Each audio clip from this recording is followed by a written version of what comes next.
భగవంతునకు భక్తునకు గురువునకు శిష్యునకు భేదమేమి లేదు ఆత్మ విషయంలో.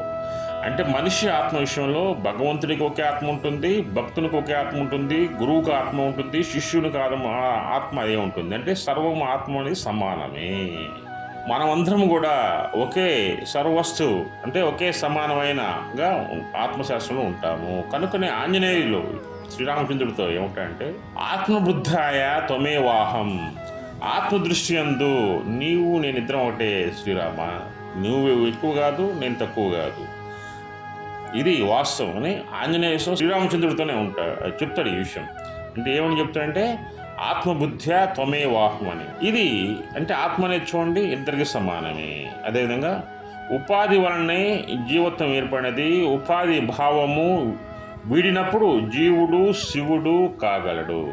శివోహం సర్వం శివోహం కాబట్టి ఇక దేహాదులు నశించును, దుఃఖించును. అదేవిధంగా నవపరము లేదు. అంటే తాను శాశ్వతమగు ఆత్మ కనుక శరీరాలకి శాశ్వతత్వం ఉండదు. ఒక శరీరం నుంచి ఇంకో శరీరానికి ఆత్మ వెళ్తుంది తప్ప ఇక్కడ శరీరమే నీకు నశిస్తుంది తప్ప ఆత్మ ఎన్నటికీ నశించదు అని